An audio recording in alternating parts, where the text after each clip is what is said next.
خصوصاً على افضلهم وخاتم النبيين محمد الامين وعلى آله وصحبه اجمعين. اما بعد فقد قال الله تبارك وتعالى كما ورد في اول سورة العنكبوت: اعوذ بالله من الشيطان الرجيم بسم الله الرحمن الرحيم. الف لام میم احسب الناس ان يتركوا ان يقولوا آمنا وهم لا يفتنون ولقد فتنا الذين من قبلهم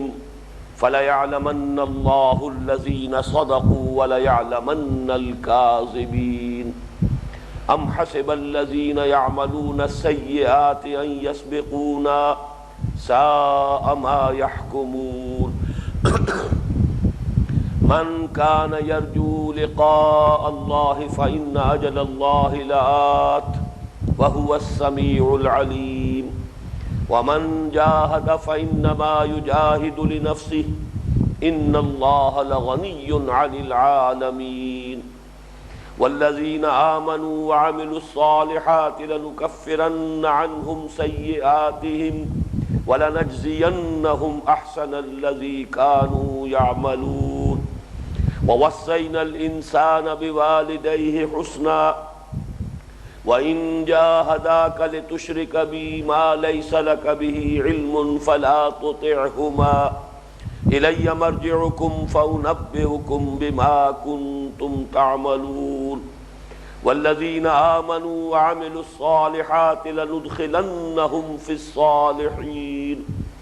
ومن الناس من يقول آمنا بالله فإذا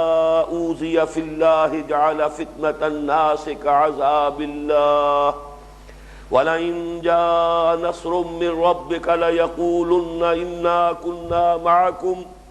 أوليس الله بأعلم بما في صدور العالمين. وَلَيَعْلَمَنَّ اللَّهُ الَّذِينَ آمَنُوا وَلَيَعْلَمَنَّ الْمُنَافِقِينَ. وَقَالَ الَّذِينَ كَفَرُوا لِلَّذِينَ آمَنُوا اتَّبِعُوا سَبِيلَنَا وَلْنَحْمِلْ خَطَايَاكُمْ وَمَا هُمْ بِحَامِلِينَ مِنْ خَطَايَاهُمْ مِنْ شَيْءٍ إِنَّهُمْ لَكَاذِبُونَ. وَلَيَحْمِلُنَّ أَثْقَالَهُمْ وَأَثْقَالًا مَعَ أَثْقَالِهِمْ وَلَيُسْأَلُنَّ يَوْمَ الْقِيَامَةِ عَمَّا كَانُوا يَفْتَرُونَ. صدق اللہ العظیم. رب اشرح لي صدری ویسر لي امری واحلل عقدۃ من لسانی یفقہوا قولی. اللہم ربنا الہمنا رشدنا واعذنا من شرور انفسنا.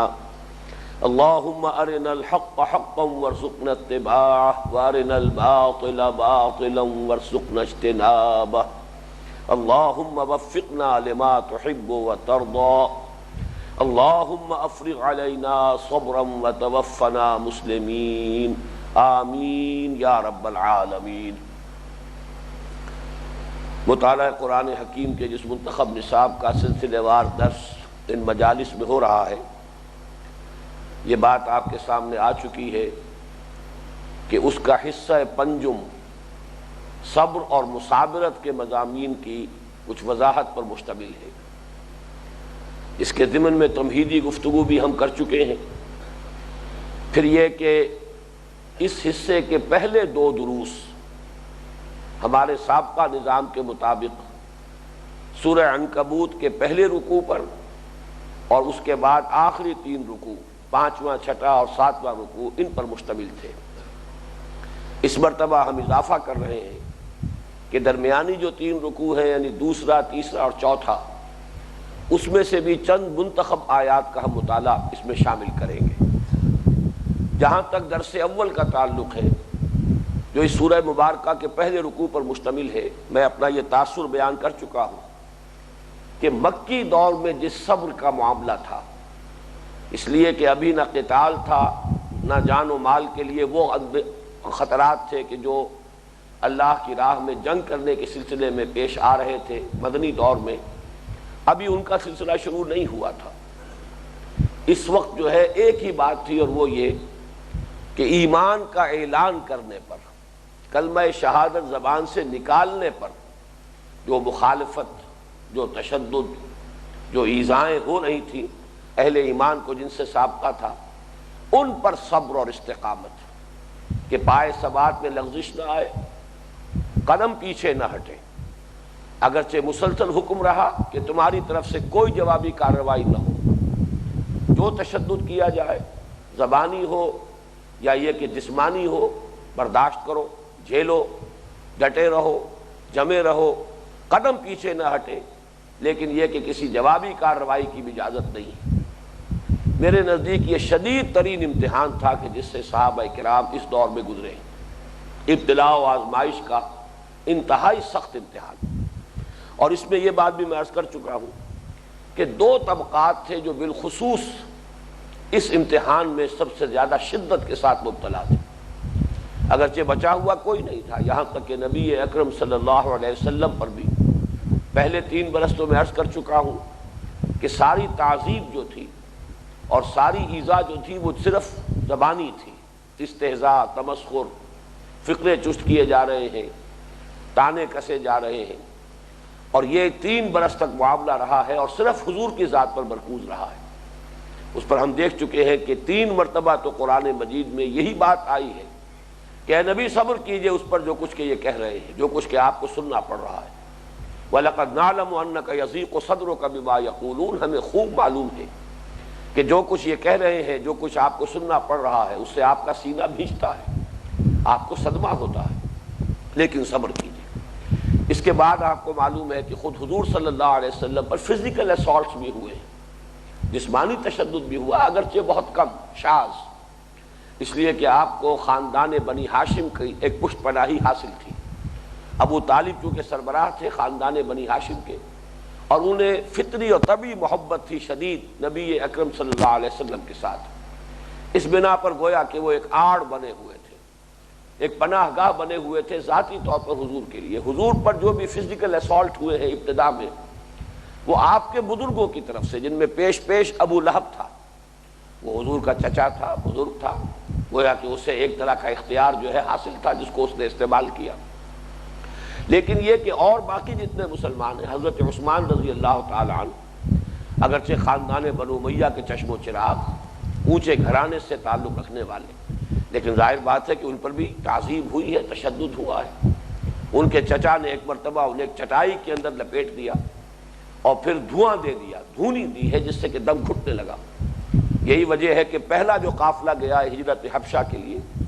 اس میں حضرت عثمان بھی اپنی اہلیہ کے ساتھ، جو حضور صلی اللہ علیہ وسلم کی لخت جگر تھی، یہ جوڑا جو ہے شامل تھا اس قافلے میں جس نے ہجرت کی حبشہ کی طرف۔ تاہم جو سب سے زیادہ اس تشدد کا نشانہ بن رہے تھے وہ 2 طبقات تھے۔ سب سے زیادہ غلاموں کا طبقہ، کنیزیں، غلام، اور انہی کے ساتھ یوں سمجھ لیجئے کہ وہ لوگ کہ جو قرشی نہیں تھے، باہر سے آ کر مکے میں آباد ہوئے، کسی قرشی کے حلیف بن کر، اس کے انڈر پروٹیکشن،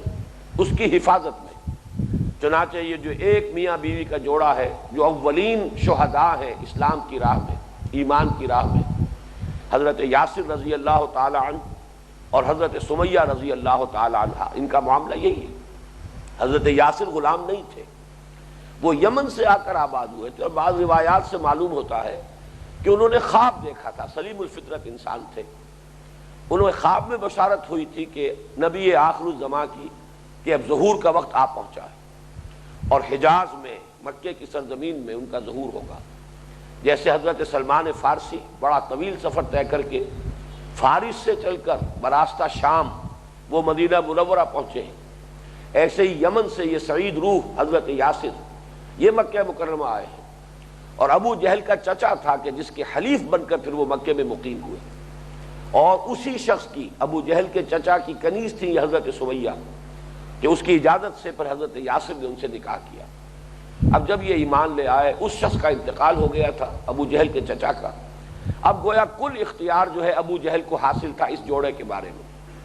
تو شدید ترین تعذیب اور پرسیکیوشن جو ہے، جسمانی ایذائیں انتہائی ان دونوں کو دی گئی، یہاں تک کہ دونوں کو شہید کر دیا گیا۔ تو سب سے زیادہ شدید امتحان تو تھا غلاموں اور کنیزوں، یا یہ کہ وہ لوگ کہ جو حلیف ہونے کی حیثیت سے مکے میں مقیم تھے، گویا کہ جو قرشی جس کے کہ وہ حلیف تھے، ان کے رحم و کرم پر تھے اور ان کے کوئی حقوق نہیں تھے، نہ غلاموں کے کوئی حقوق اس معاشرے میں تھے اور نہ ایسے لوگوں کے کوئی حقوق تھے۔ دوسرے نمبر پر پھر نوجوان جو لوگ ایمان لائے، چاہے وہ اونچے گھرانوں کے تھے، جیسے میں مثال دے چکا ہوں خود حضرت عثمان کی رضی اللہ تعالیٰ عنہ، اسی طرح حضرت مصعب بن عمیر، اسی طرح حضرت سعد بن ابی وقاص رضی اللہ تعالیٰ عنہما۔ ان کا معاملہ بھی یہ ہے کہ نوجوانوں پر ان کے بزرگوں کو کچھ حقوق حاصل ہوتے ہیں، لہذا انہوں نے اپنے ان حقوق کا، بزرگانہ حقوق کا پورا استعمال کیا اور شدید تعذیب اور ایذا کا معاملہ کیا۔ اس موضوع پر میں اپنا یہ تاثر عرض کر چکا ہوں کہ پورے مکی قرآن میں جو پورے قرآن کا 2/3 ہے، جامع ترین جو مقام ہے وہ یہ 13 آیات ہیں سورہ عنکبوت کے پہلے رکوع کی، اور انہی پر ہمارے اس حصہ پنجم کا پہلا درس مشتمل ہے۔ 11 آیات کا مطالعہ ہم مکمل کر چکے ہیں، صرف اب رواں ترجمہ کروں گا تاکہ مضامین ذہن میں تازہ ہو جائیں۔ صرف یہ بات ذہن میں دوبارہ جو ہے تازہ کر لیجئے کہ میں نے اصولی بات ایک عرض کی تھی کہ تربیت کے لیے دونوں چیزیں لازم و ملزوم ہیں۔ کسی بڑی شخصیت کے زیر تربیت اگر کوئی نوجوان ہے تو دونوں ہی باتیں ہوں گی، کسی وقت روک ٹوک بھی ہوگی، زجر و ملامت بھی ہوگی، ڈانٹ ڈپٹ بھی ہوگی، اور کسی وقت حوصلہ افزائی اور یقین دہانی، دل جوئی، دل جمعی کا سامان، یہ دونوں چیزیں جو ہے آلٹرنیٹلی اس رکوع کے اندر، جیسا کہ پہلے بھی میں توجہ دلا چکا ہوں کہ آیات آ رہی ہیں، زجر کی ہے، ملامت کی ہے، اس سے اگر آپ کہیں ایک لفظ استعمال کرنا چاہیں تو گویا کہ ڈانٹ ڈپٹ بھی ہو رہی ہے، لیکن ساتھ ہی پھر دل جوئی کا اہتمام بھی ہے، تسلی بھی دی جا رہی ہے، حوصلہ افزائی بھی کی جا رہی ہے، ری ایشورنس کا لفظ میں نے استعمال کیا تھا سابقہ نشست میں، اطمینان اور دل جمی کا سامان جو ہے فراہم کیا جا رہا ہے۔ لیجیے تو اب ہم کا ترجمہ کر لیتے ہیں۔ پہلی آیت الف لام میم حروف مقطعات پر مشتمل ہے، اس کے بعد 2 آیتیں وہ ہیں کہ جو شدید ترین ہے اس رکوع میں زجر اور ملامت کے لیے۔ احسب الناس ان یترکوا ان یقولوا آمنا وهم لا یفتنون، کیا لوگوں نے یہ سمجھا تھا کہ وہ چھوٹ جائیں گے محض یہ کہنے پر کہ ہم ایمان لے آئے،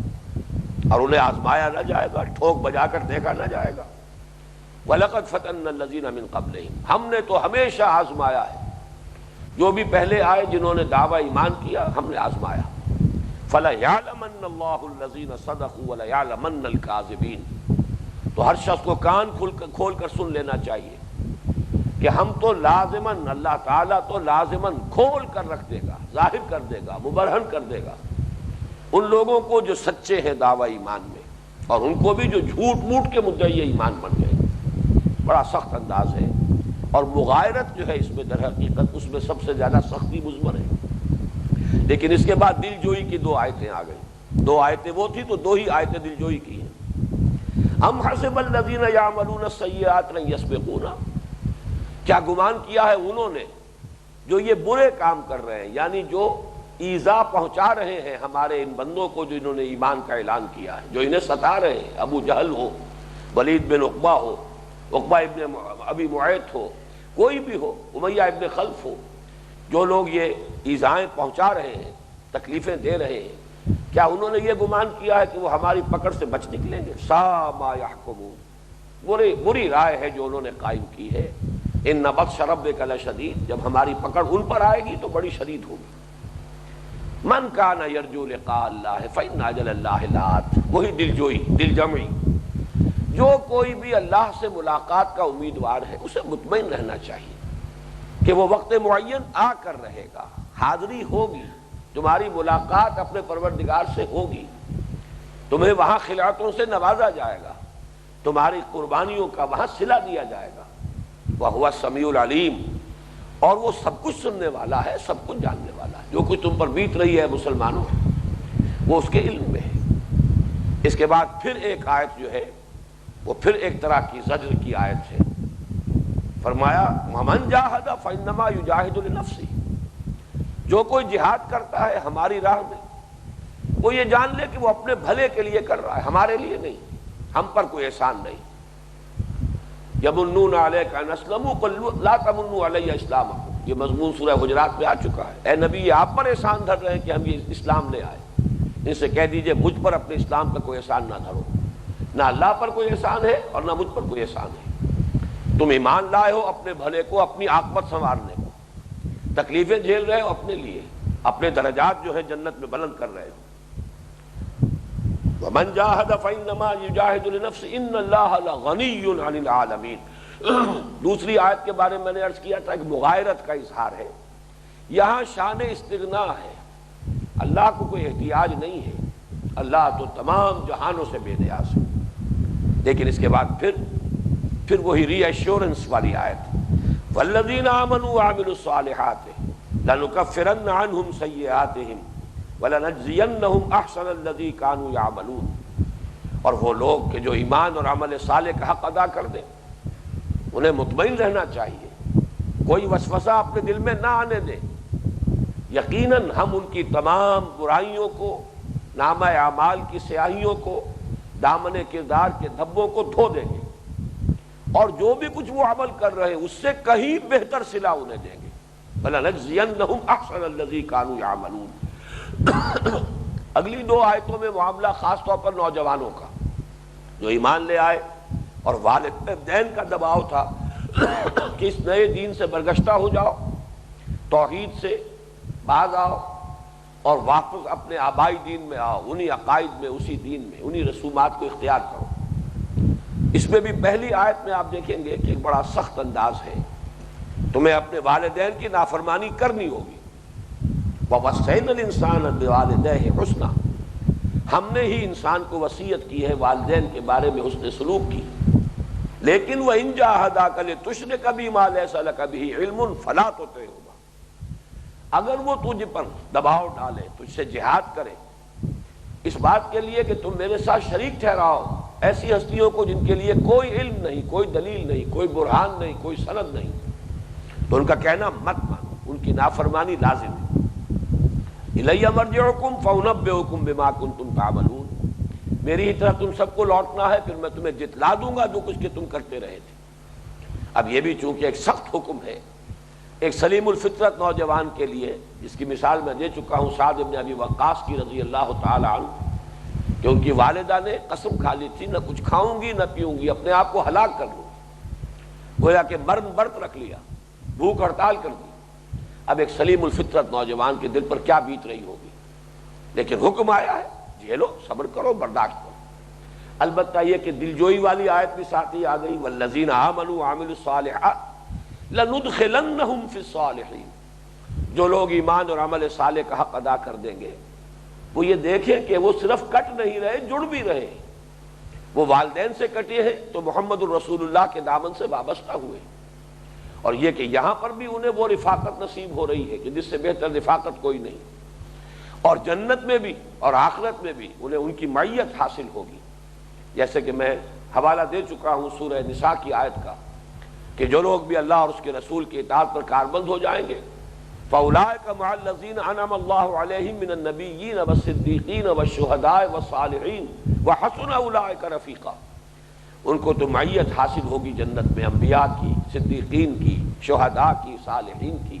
اور بہت ہی بہتر ہے یہ رفاقت اور یہ معیت جنہیں بھی حاصل ہو جائے. اس کے بعد کی دو آیات جو تھی جو ہم پڑھ چکے ہیں، یہ گویا کہ جو پہلی دو آیات تھی، آیت جو حروف مقطعات والی آیت کے بعد، اسی کی مزید شرح و بسط پر اور وضاحت پر مشتمل ہے، اور انداز وہی سخت ہے. وَمِنَ النَّاسِ مَن يَقُولُ آمَنَّا بِاللَّهِ، لوگوں میں کچھ ایسے بھی ہیں جو کہہ تو بیٹھتے ہیں کہ ہم ایمان لے آئے اللہ پر، فَإِذَا أُوذِيَ فِي اللَّهِ جَعَلَ فِتْنَةَ النَّاسِ كَعَذَابِ اللَّهِ، لیکن پھر جب اللہ کی راہ میں انہیں ایذا دی جاتی ہے تو ایسے گھبرا اٹھتے ہیں جیسے کہ اللہ کے عذاب سے گھبرا جانا چاہیے. وَلَئِن جَاءَ نَصْرٌ مِّن رَبِّكَ، اب یہ گویا کہ انہیں دعوت دی جا رہی ہے اپنے باطن میں جھانکو، اپنے دلوں کو ٹٹولو. اگر اللہ کی مدد آ جائے، یعنی یہ دور جو ہے سختی کا یہ بیت جائے، اسلام کو غلبہ حاصل ہو جائے، مسلمانوں کو قوت حاصل ہو جائے، وہ دور آ جائے کہ اسلام اور مسلمانوں میں شامل ہونا گویا کہ ایک بالغ ایک بالا تر جماعت میں شامل ہونے کے مترادف ہو، تو پھر تو یہ یقیناً کہیں گے کہ ہم بھی تو آپ کے ساتھ ہی تھے۔ اس وقت تو جواب دے رہی ہیں ہمتیں، لیکن اس وقت وہ آ کر شامل ہو جائیں گے۔ اولیس اللہ بعالم بما فی صدور العالمین، تو کیا اللہ تعالیٰ خوب واقف نہیں ہے اس سے کہ جو کچھ کے لوگوں کے سینوں کے اندر ہے، تمام جہان والوں کے سینوں میں جو کچھ مضمر ہے؟ تو اپنے آپ کو ٹٹول لو، کیونکہ اللہ تعالیٰ معاملہ تم سے کرے گا تمہارے قلبی کیفیت کے اعتبار سے۔ اور اب کھول دی وہ بات جو پہلے ذرا ایک پردہ رکھا گیا تھا۔ پہلے فرمایا تھا فَلَيَعْلَمَنَّ اللَّهُ الَّذِينَ صَدَقُوا وَلَيَعْلَمَنَّ الْكَاذِبِينَ۔ یہ ابتلاء اور آزمائش اور یہ امتحان جو ہے اس لیے ہے کہ اللہ تعالیٰ پانی کا پانی دودھ کا دودھ جدا کر دے، کون سچے ہیں دعوی ایمان میں، کون جھوٹ موٹ کے مدعی ایمان ہے۔ یہاں بات کھول دی گئی، اللہ تعالیٰ کھول کر رکھ دے گا اس کو کہ کون حقیقتاً مومن ہے اور کون منافق ہے۔ یہ واحد مقام ہے پورے مکی قرآن میں جہاں نفاق کا لفظ صراحتاً آیا ہے، اور یہ جیسا کہ میں نے عرض کیا یہ اسی اصول کے تحت ہے کہ کسی بھی بیماری کا جو آخری خطرناک ترین انجام ہو سکتا ہے اس کی طرف اشارہ کر دیا جائے، تاکہ جسے ابھی آغاز ہی میں چھوت ہی لگی ہے، ابھی انفیکشن ہوئی ہی ہے، وہ اس کے بارے میں تساہل سے کام نہ لے، اس کے بارے میں جو ہے پورے طور پر تشویش میں مبتلا ہو جائے کہ یہ بیماری اس انجام بد تک پہنچا سکتی ہے۔ لہذا ابھی سے اس کے ازالے کی طرف، اس کے مداوا کی طرف، اس کے معالجے کی طرف متوجہ ہو جائے۔ اب اس کے بعد یہ آخری دو آیات ہیں جو آج ہمیں پڑھنی ہے، اور ان کا تعلق بھی نوجوانوں سے، اس لیے کہ نوجوانوں کا طبقہ جو ہے جہاں ان کے لیے ان کے بزرگوں کی طرف سے ابتلا بھی تھا، آزمائش بھی تھی، تعذیب بھی تھی، کسی کو گھر میں زنجیروں میں جکڑ کر ڈال دیا گیا اور فاقے سے رکھا گیا تاکہ دن میں تارے نظر آ جائیں، یہ نشہ ہرن ہو جائے، یہ جو توحید کا نشہ سر پہ چڑھا ہے یہ جب ذرا چند دن گزریں گے فاقے کے تو خود بخود یہ نشہ ہرن ہو جائے گا۔ لیکن یہ ہے کہ وہ ایک بھی مثال نہیں ہے پورے مکی دور میں ارتداد کی یا دین سے پھر برگشتگی کی، ایک مثال بھی موجود نہیں۔ سخت ترین امتحانات میں سے صحابہ کرام گزرے ہیں، لیکن یہ کہ ایک طرف جہاں یہ تشدد تھا، ایک بزرگانہ نصیحت کا انداز بھی تھا، خیر خواہانہ انداز، خیر خواہی کے انداز میں، کس کے پیچھے اپنے آپ کو ہلاک کر رہے ہو، کس راستے پر چل نکلے ہو، کیوں ان راستوں کی طرف جا رہے ہو۔ محمد صلی اللہ علیہ وسلم وہ تو جیسا کہ دوسرے مقامات پر سورہ مومنون میں خاص طور پر آیا ہے کہ انبیاء اور رسل کے بارے میں کہا گیا کہ یہ اپنی بالادستی، کوئی اپنی جو ہے چودراہٹ اور قیادت کے حصول کے لیے یہ سب کچھ کر رہے ہیں، تو گویا کہ ان کے لیے تو یہ معاملہ جو ہے وہ اپنے کسی کیریئر کا معاملہ ہوگا، تم اپنے آپ کو خام خواہ برباد کر رہے ہو،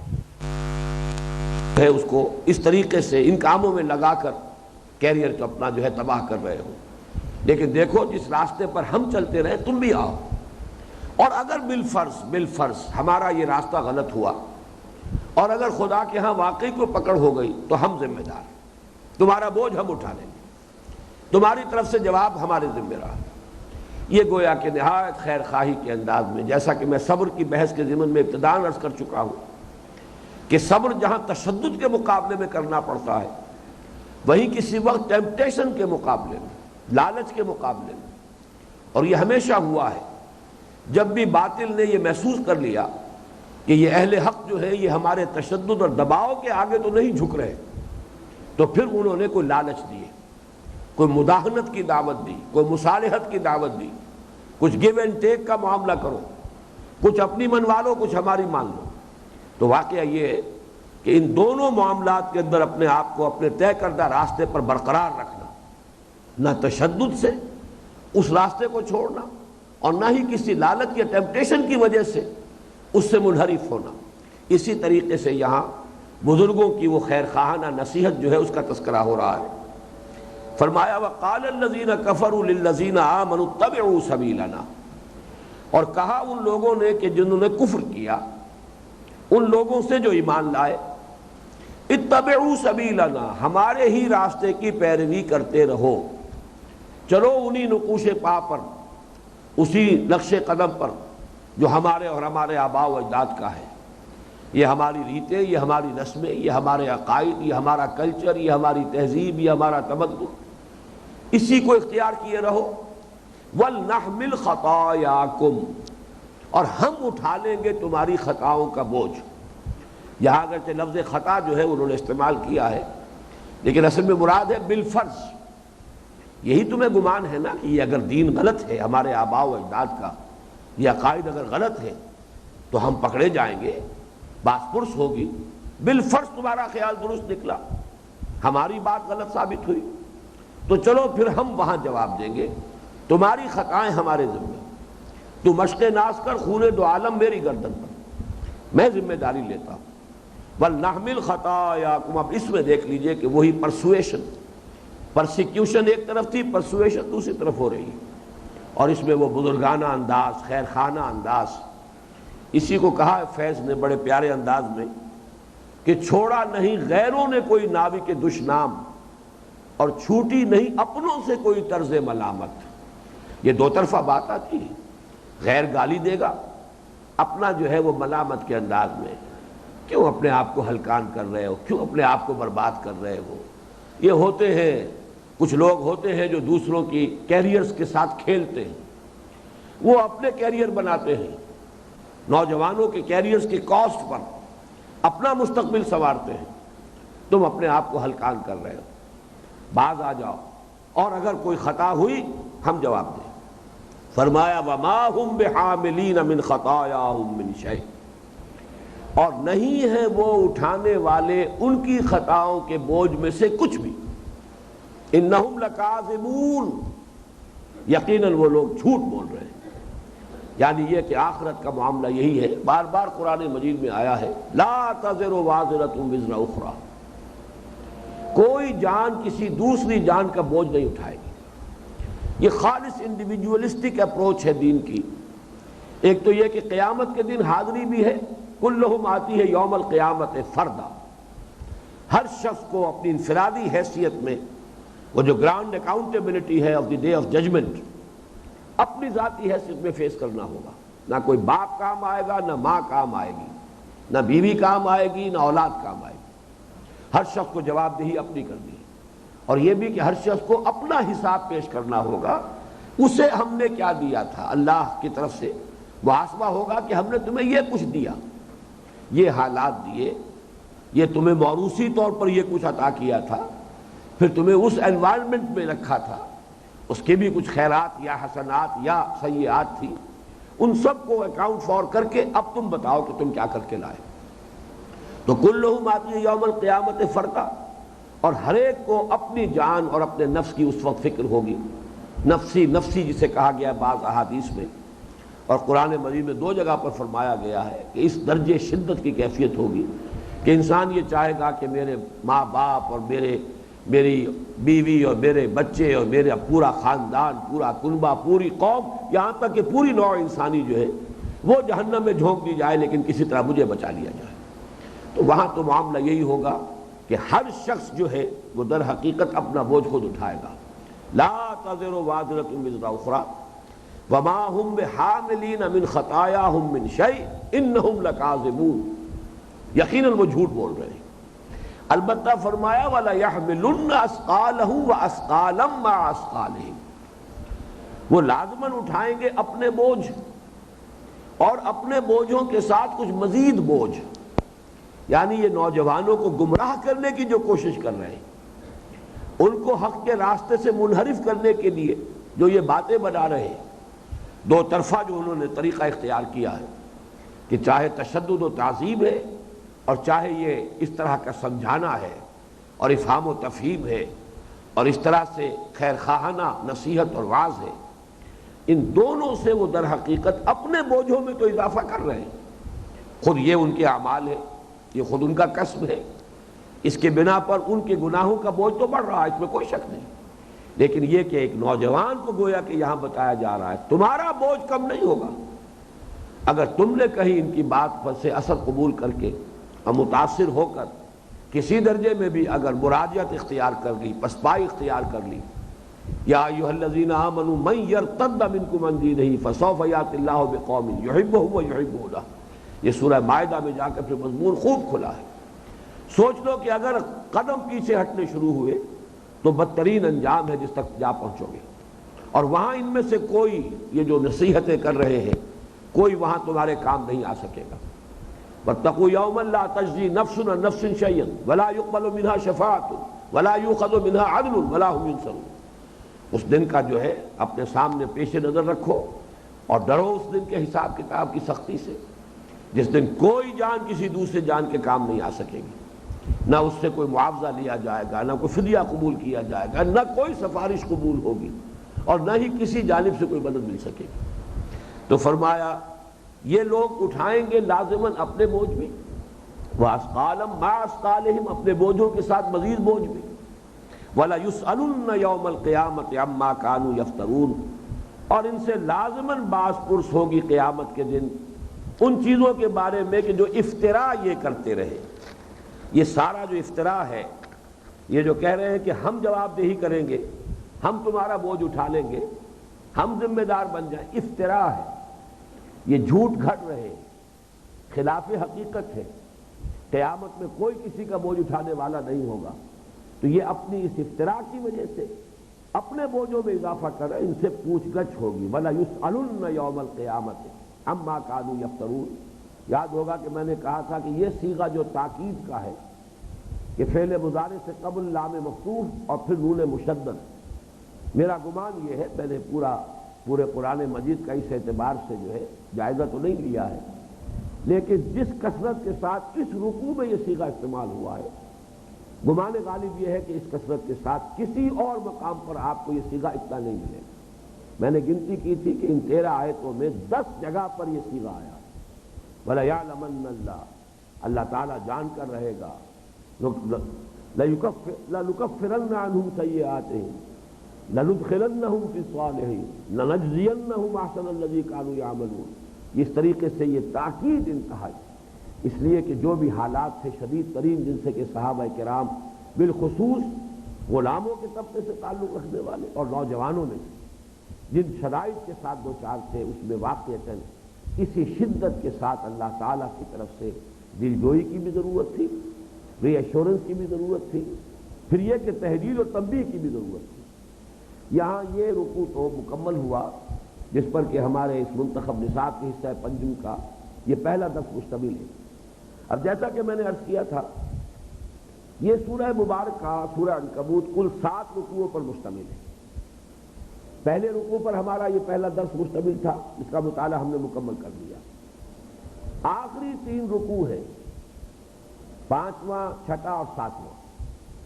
یہ تینوں ہمارے درس میں شامل ہیں۔ ان کا تو ایک ایک لفظ کا مطالعہ کریں گے، اس لیے کہ ان حالات میں ہدایات اس میں دی گئی ہے، کیا کرنا چاہیے، تم کیسے صبر و ثبات کا معاملہ کر سکو گے، سہارا کہاں سے حاصل ہوگا، مدد کہاں سے ملے گی، استقامت حاصل کرنے کے سورسز کون سے ہیں، پھر یہ ہے کہ وہ فکر کے اور نقطہ نظر کے وہ زاویے کہ جن کی وجہ سے انسان میں صبر و ثبات اور استقامت اور استقلال پیدا ہو جائے، ایک ایک کر کے خوب اجاگر کیے گئے ہیں۔ تو گویا کہ ہدایات اہل ایمان کے لیے جو اس قسم کے حالات سے دو چار ہوں، شدائد و مصائب سے، ان پر وہ 3 رکوع نہایت جامع۔ البتہ درمیانی 3 رکوع جو ہے یہ اس سے پہلے ہمارے اس منتخب نصاب میں شامل نہیں تھے۔ 31 آیات ہیں ان درمیانی 3 رکوعوں کی۔ اس مرتبہ میں ان میں سے 10 آیات کو شامل کر رہا ہوں۔ یہ جو 3 رکوع ہیں ان کے بارے میں یہ جان لیجئے کہ یہ جو مکی صورتوں کا عام اسلوب قرآن مجید میں ہے اور جو اس کے عام مضامین ہیں ان پر مشتمل ہے۔ عام مضامین کیا ہے؟ سب سے اہم مضمون توحید ہے، معاد کا اس بات ہے۔ نمبر 2، انبیاء اور رسل کے حالات و واقعات ہیں۔ تو انبیاء اور رسل کے جو حالات و واقعات آئے ہیں ان 3 رکوعوں میں، ان میں گویا کہ 2 آئینے ہیں جو دکھا دیے گئے۔ ایک آئینہ کفار مکہ کے لیے، وہ آئینہ مشتمل ہے جو سابقہ انبیاء اور رسل کو جن سے سابقہ پیش آیا تھا، ان کے دور کے کفار، ان کا طرز عمل، ان کا کردار، انہوں نے جو باتیں کہیں، ان کی گویا کہ یہاں پر ان کو نقل کیا جا رہا ہے، بیان کیا جا رہا ہے، تاکہ اس آئینے میں ابو جہل کو اپنی تصویر نظر آ جائے اسی طریقے سے ابو لہب کو اپنی تصویر نظر آ جائے، امیہ ابن خلف کو اپنی تصویر نظر آ جائے، لیکن اس کے ساتھ انبیاء اور رسل کا کردار جو ہے یہ آئینہ ہے محمد الرسول اللہ والذین معہ کے لیے، کہ جو کچھ آج تم پر بیت رہی ہے، دیکھو تم سے پہلے بھی یہ سب کچھ بیتا ہے۔ یہ تو اصلاح کے در حقیقت سنگھائے میل ہے، اس پر تو الٹا مطمئن ہونا چاہیے کہ انسان جیسے کسی راستے پر جا رہا ہو، اگر تو قدیم زمانے کا معاملہ ہے، کہیں کوئی نشان ہے ہی نہیں راستے کا، تو ہو سکتا ہے وقتاً فوقتاً ایک دغدغہ پیدا ہو کہ پتہ نہیں میں کسی غلط رخ پر تو نہیں مڑ گیا ہوں، صحیح رخ پر ہوں یا نہیں۔ لیکن یہ کہ اگر نشانات راہ ملتے چلے جائیں تو اطمینان رہتا ہے کہ واقعتاً صحیح راستے پر ہوں، اپنی منزل ہی کی طرف پیش قدمی کر رہا ہوں۔ تو یہ امتحانات، یہ ابتلائیں، یہ آزمائشیں، یہ تشدد، یہ تعذیب، یہ کوفت والی باتیں جو سننی پڑ رہی ہیں، وَلَا تَسْمَعُنَّ مِنَ الَّذِينَ أُوتُوا الْكِتَابَ وَالَّذِينَ أَشْرَكُوا أَذًى كَثِيرًا، مسلمانوں تمہیں کثیر اذیت بخش باتیں سننی پڑیں گی کثرت کے ساتھ، ان سے بھی جو مشرک ہیں، ان سے بھی جو تم سے پہلے جنہیں کتاب دی گئی، سننا ہوگا اور جھیلنا ہوگا، برداشت کرنا ہوگا۔ یہ تو گویا کہ اس راہ کے نشانات راہ ہے، سنگھائے میل ہے۔ اس میں گویا کہ ایک بالواسطہ صبر و ثبات کا ایک سبق ہے۔ پہلے رکوع میں اس کا مطالعہ ہم نے مکمل کر لیا، براہ راست گفتگو ہو رہی ہے مسلمانوں سے، جس میں کہ دونوں رنگ ہے، تہدید بھی ہے، تنبیہ بھی ہے، زجر و ملامت بھی ہے، دلجوئی بھی ہے۔ لیکن یہاں بالواسطہ جو ہے، یہاں انبیاء کرام اور سابقہ اللہ کے جو رسول تھے، جیسے کہ ایک آیت میں آپ کو سنا چکا ہوں، حضور سے خطاب کر کے فرمایا گیا فَاصْبِرْ كَمَا صَبَرَ أُولُو الْعَزْمِ مِنَ الرُّسُلِ، صبر کیجئے جیسے کہ ہمارے اولو العزم پیغمبر صبر کرتے رہے۔ تو یہاں در حقیقت ان تین رکوعوں میں حضرت نوح علیہ السلام کا تذکرہ ہے، حضرت ابراہیم علیہ السلام کا تذکرہ ہے، حضرت لوط علیہ السلام کا تذکرہ ہے، پھر قوم عاد و ثمود کا تذکرہ ہے، فرعون اور قارون اور حامان کا تذکرہ ہے۔ ان کو تین رکوعوں میں یہ ہے در حقیقت انبیاء و رسل جو قرآن مجید میں بکثرت آئے ہیں، ان کا حوالہ دیا گیا ہے۔ وہ ساری آیات تو ہم نہیں پڑھیں گے، لیکن یہ کہ ان میں اولین آیات 4، آخری آیات 4 اور درمیان میں سے 2 آیات، اس کا مطالعہ ہے کہ جو میں نے اس منتخب نصاب میں اس مرتبہ شامل کیا ہے۔ تو اللہ کا نام لے کر دوسرے رکوع کی پہلی 2 آیات کا اب آپ مطالعہ کیجئے، وہ بدل دو، ٹھیک ہے۔ وَلَقَدْ أَرْسَلْنَا نُوحًا إِلَىٰ قَوْمِهِ فَلَبِثَ فِيهِمْ أَلْفَ سَنَةٍ إِلَّا 50 عَامًا فَأَخَذَهُمُ الطُّوفَانُ وَهُمْ ظَالِمُونَ فَأَنجَيْنَاهُ وَأَصْحَابَ السَّفِينَةِ وَجَعَلْنَاهَا آيَةً لِّلْعَالَمِينَ۔ اور ہم نے بھیجا تھا نوح کو بھی اس کی قوم کی طرف علیہ الصلاۃ والسلام، فَلَبِثَ فِيهِمْ تو رہے وہ ان کے مابین الف سنۃ الا 50 عاما، 50 برس کم 1000 برس، یعنی 950 برس اپنی قوم میں رہے۔ فاخذہم الطوفان